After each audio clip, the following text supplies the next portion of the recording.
नमस्कार, मैं हूं आपके साथ मयंक। आज 18 तारीख है और पिछले 12 घंटे के अंदर जो अपडेट आए हैं वो मैं सब आपको बताऊंगा। देखिए, पूरा मिडिल ईस्ट, पूरा अरब एक बार फिर बड़ी जंग की ओर बढ़ता दिखाई दे रहा है। सबसे बड़ी खबर आई यूएई से, जहां अबू धाबी में अल दफरा इलाके में बाराका न्यूक्लियर प्लांट में बड़ा धमाका हुआ। बताया जा रहा है कि यहां पर 3 ड्रोन से हमले किए गए, जिसमें से 2 ड्रोन्स को डिफेंस सिस्टम ने मार गिराया, लेकिन एक जो ड्रोन है उसने इस प्लांट के एक जनरेटर के ऊपर धमाका किया, जनरेटर पर धमाका किया, जिसकी वजह से इस परमाणु प्लांट पर, इस एटमी प्लांट में आग लग गई, जिसे काफी मशक्कत के बाद बुझाया गया।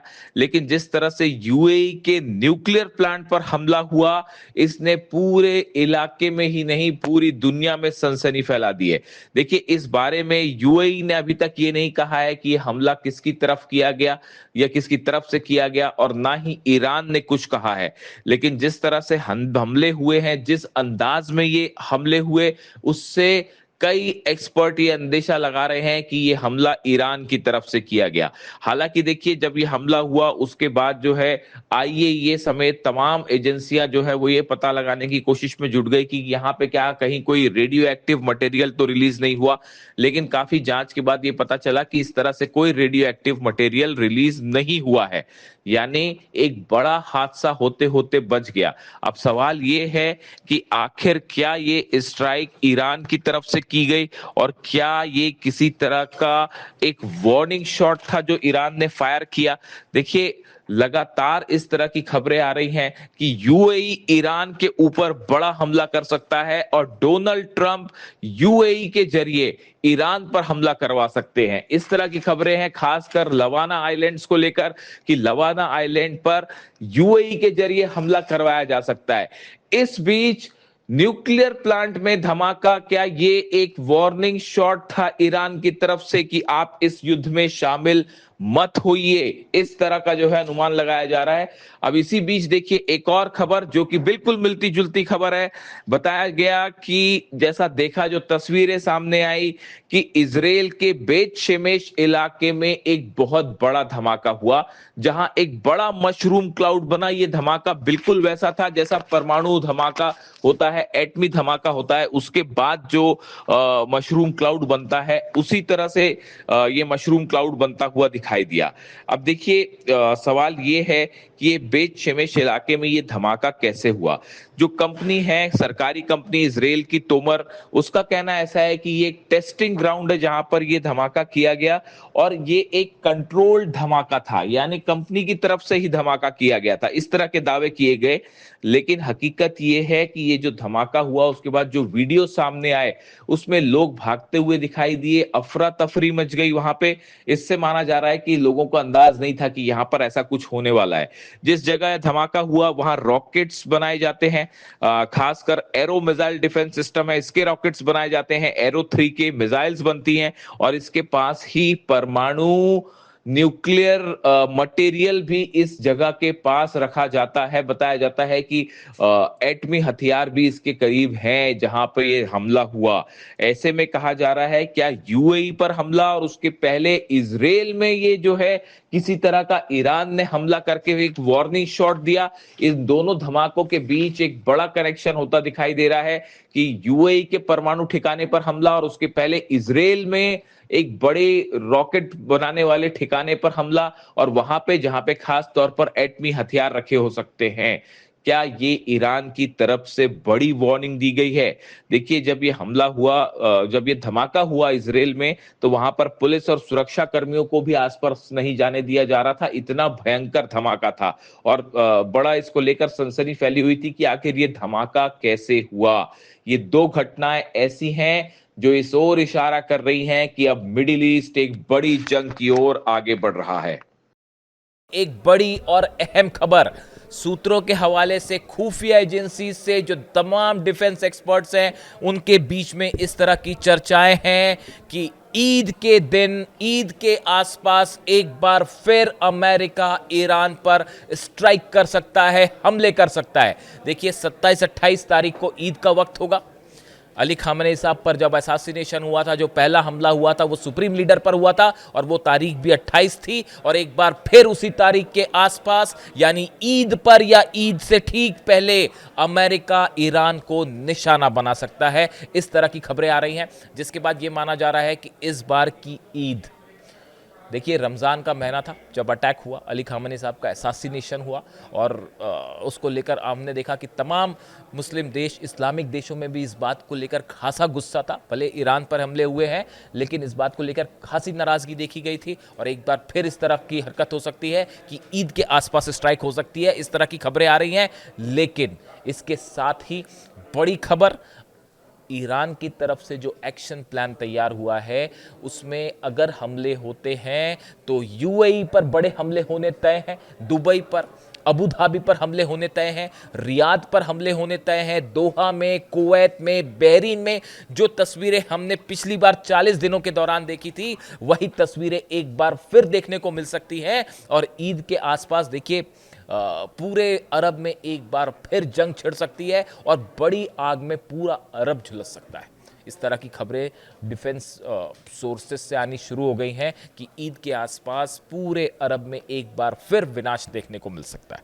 देखिए इसके अलावा दो खबरें अहम हैं। क्यों ये माना जा रहा है कि हमला तय है और हमला कैसे होगा, इसके बारे में भी देखिए छन छन के जानकारियां सामने आ गई हैं। बताया ये जा रहा है कि इस बार हमले की कमान खुद बेंजामिन नेतन्याहू संभालेंगे। यानी जो चर्चा हुई है, बताया जा रहा है कि शायद डोनाल्ड ट्रंप और इजराइल के बीच में जो प्लान तैयार हुआ है, उस प्लान के मुताबिक इस बार हमले को लीड करेंगे बेंजामिन नेतन्याहू और इजराइल। पीछे से मदद करेगा अमेरिका और संभवतः यूएई और कुछ और अरब देश भी इस हमले में शामिल हो सकते हैं। ऑलरेडी यूरोप के कई फाइटर जो प्लेन्स हैं वो भी हॉर्मुज के आसपास हैं। इसके साथ ही कई जंगी जहाज यूरोपियन देशों के भी हैं, फ्रांस के हैं, इटली के हैं, ब्रिटेन के हैं। उनकी क्या भूमिका होगी, इस पर भी अभी थोड़ा इंतजार करना होगा कि क्या वो ईरान के खिलाफ किसी ऑपरेशन में शामिल होंगे। इसको लेकर इंतजार करना होगा। हमने एक नया पैटर्न देखा है ये कि इस बार ऐसा हुआ कि यूएई की तरफ से हमले हुए लेकिन कोई क्लेम नहीं किया गया, सऊदी की तरफ से हमले हुए लेकिन कोई क्लेम नहीं किया गया। यानी ऐसा भी हो सकता है कि कई देश हमले में शामिल हों लेकिन ये बात ना बताएं कि हमने हमला किया है।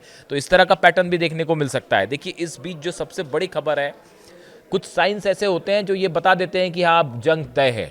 उन्हीं में से जो है एक बड़ा डेवलपमेंट ये है कि जितने F-16 जेट्स हैं, F-35 जेट्स हैं जो कि इजराइल में हैं, जो कि हॉर्मुज के आसपास अमेरिकन बेसिस पर तैनात हैं, इन सब में एक बड़ा परिवर्तन किया गया है और इनमें एक्स्ट्रा फ्यूल टैंक्स लगाए गए। समझिए इस बात को, अमेरिका ने अपने फाइटर जेट्स में, F-16 में, F-35 में एक्स्ट्रा फ्यूल जेट्स लगाए हैं। वजह, ताकि ईरान पर हमला करके जब ये वापस आए तो इन्हें हवा में रिफ्यूलिंग ना करनी पड़े, हवा में तेल ना भरना पड़े। हमने देखा पिछली बार बड़ी संख्या में अमेरिका के रिफ्यूलिंग जेट्स, देखिए आप जब हवा में भरने की कोशिश करते हैं ऑयल, तो वो बड़े आसानी से निशाने पे आ जाते हैं मिसाइल के। खासकर ईरान के पास अब जो डिफेंस सिस्टम है उसमें निश्चित रूप से चीन ने भी मदद की और रूस ने भी मदद की। अब इसमें किसी को कोई शक नहीं होना चाहिए, वरना F-35 जैसे जेट्स नहीं गिर सकते।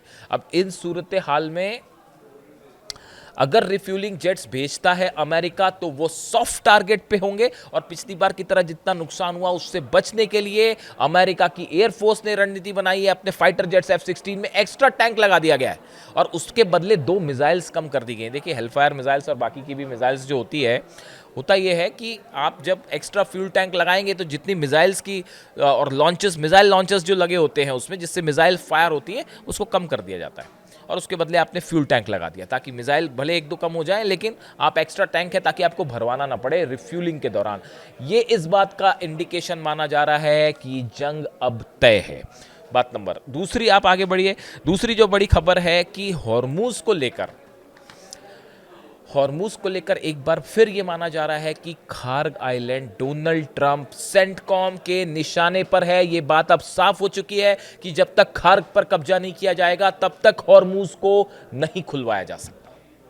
ये बात अब तय मानी जा रही है। और हॉर्मूज को बिना, जब तक अगर हॉर्मूज अमेरिका नहीं खुलवा पाया तो ऐसी सूरत में पूरा ऑपरेशन फेल हो जाएगा।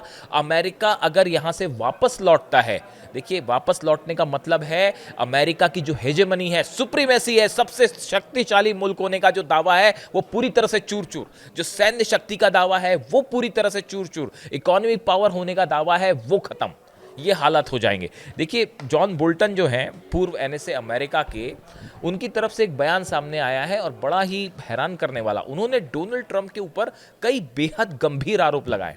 उन्होंने ये कहा है कि डोनाल्ड ट्रंप ने बेहद कमजोर रणनीति के साथ ईरान पर हमला किया। पहला एलिगेशन है उनका। उन्होंने कहा विपक्ष को हमले के दौरान भरोसे में नहीं लिया गया। उन्होंने कहा कि जनता को आपने बताया ही नहीं कि आपने हमला क्यों किया।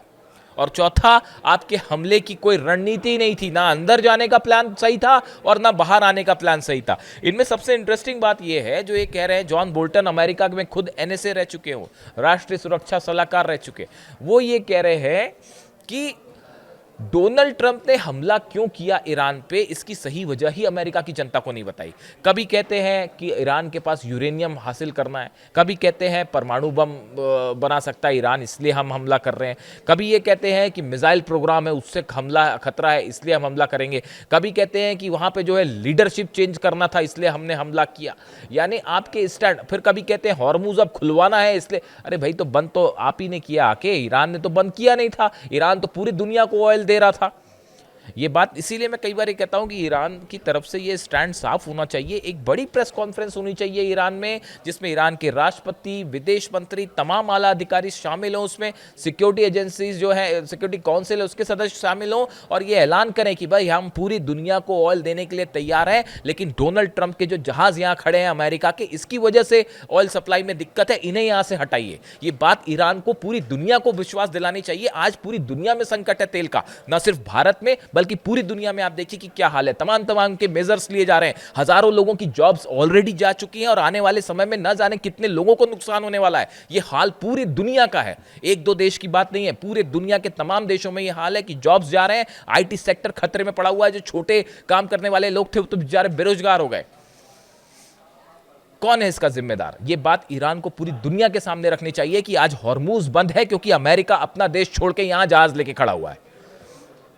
ये बात ईरान को साफ करनी चाहिए। खैर हम आगे बढ़े। अब जिस बात पर हमने शुरू की कि जॉन बोल्टन का ये कहना है कि देखिए, कहने का मतलब ये है कि डोनाल्ड ट्रंप अपने ही देश में अपने ही एक्सपर्ट्स के सामने घिर चुके हैं, के बीच में घिर चुके हैं और इसीलिए अब हमले के अलावा और कोई चारा नहीं बचा है। लेकिन इसके साथ ही बड़ी खबर यह भी है, आप देखें चीन की तरफ से क्या कहा गया है। चीन की तरफ से कहा गया है कि ये जो हालात बने हुए हैं हॉर्मूज में, इसके लिए अमेरिका और इजराइल के हमले जिम्मेदार हैं। ये बयान आया है चीन की तरफ से, चीन के विदेश मंत्री की तरफ से, वांग यी की तरफ से, विदेश मंत्रालय की तरफ से चीन के, कि जो हालात हैं उसके लिए अमेरिका और इजराइल जिम्मेदार हैं। अब जरा उस बयान को याद करिए जो 2-3 दिन पहले लावरोव ने, रूस के विदेश मंत्री ने भारत में दिया।